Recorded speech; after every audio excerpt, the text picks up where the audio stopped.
Somebody was telling me something. A man of God, a lady was attacking the man online. And the young man happens to be a son. Has become a son. So I said, reach the girl. Ask the girl, what has my son done? And the young man said, the father and the Lord is asking, why are you doing this? Stop it. Because the young man, the thing was finishing the ministry.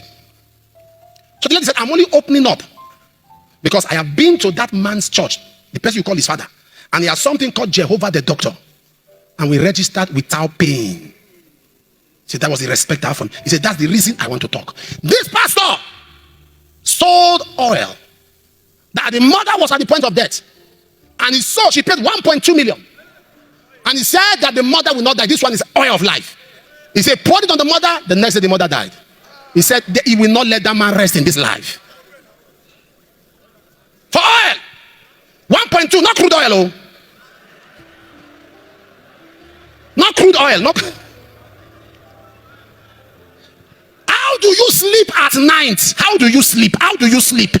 How do you close your eyes and sleep will come? How do you take what belongs to people and you go to bed? Nothing shakes you.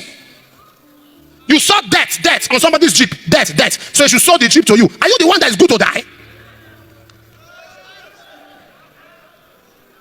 So the spirit of death on the jeep, you are the one who can manage death. How do you sleep? The way some ministers live, some pastors, I wonder. Even if you don't fear God, don't you fear Satan? That this thing I'm doing, even if God doesn't punish me, Satan will punish me. There are some level of wickedness that when Satan sees, Satan shock. Satan will shock. He will be checking his Snapchat number if he's the real Satan. He will have to check his trademark if he's the real Satan. Yeah, has somebody taking over my position? Because even me, I'm not this wicked though. You take money from widow, you take from orphans, you take from students, you tell the student to sow their school fees. Have conscience now. I'm telling you why God is punishing you. All of those things you have stolen. That's why He's punishing you now. And if the punishment will stop with you alone, it will be better. See your innocent children.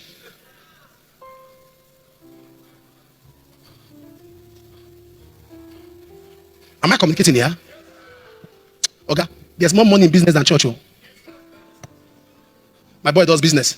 My boy Favor does business. How many trucks do you have? He has 5 trucks. He's doing business. All of them don't get my sense. Do business, make your money. I can walk anybody out of this church.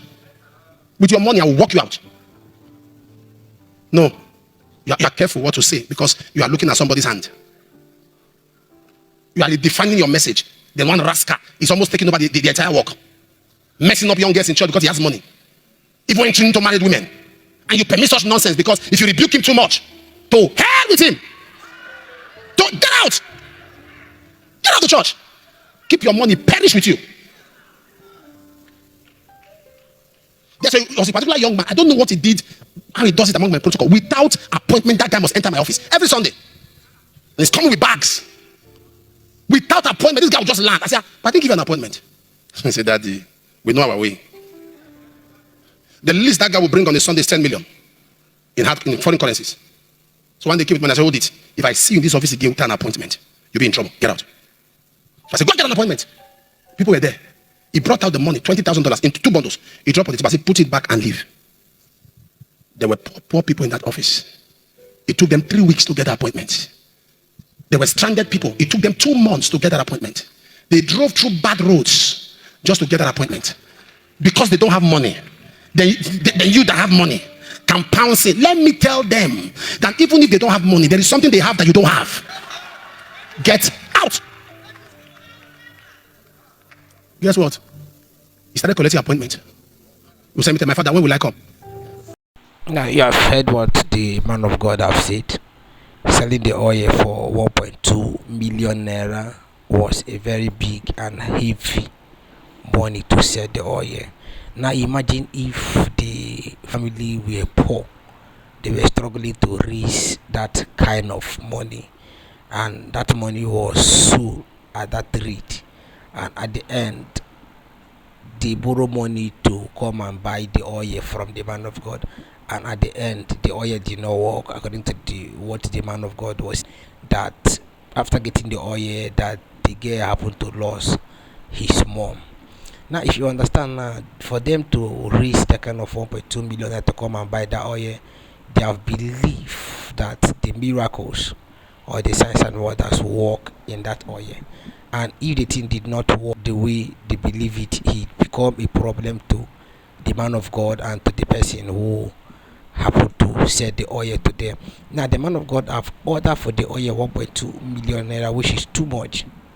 That kind of money they order, if they use that money to receive medical treatment, maybe it might change a lot of situation in the sickness of the woman, but they use this to go and purchase an oil.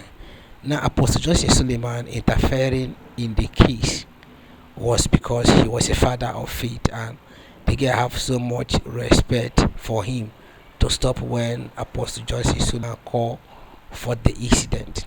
Now, the question should be, the man of God who have done this thing is not supposed to repeat this kind of thing again, because everybody is looking for money to do one or two things, but you receiving that kind of money and what you didn't work is something of pain and great tribulation. So the only thing you see or you look is that this thing have been causing a lot of trouble and problem. That is why you watch very young man came out to come and say, you, this man of God, that you should come and test what you believe that the thing will work for you. But the question here is, that Suleiman coming out to come and try to dismiss the case or try to shut down the case have helped the man of God. But the question is that even so many of them have been doing this particular thing. When somebody is dying, they will agree or they will ask the person to raise money, and after the person have raised the money, at the end it will become difficult to even solve the problem of the person or to even give solution to what the person is looking for. Please, if you are new to this channel, please can you like and subscribe to this channel.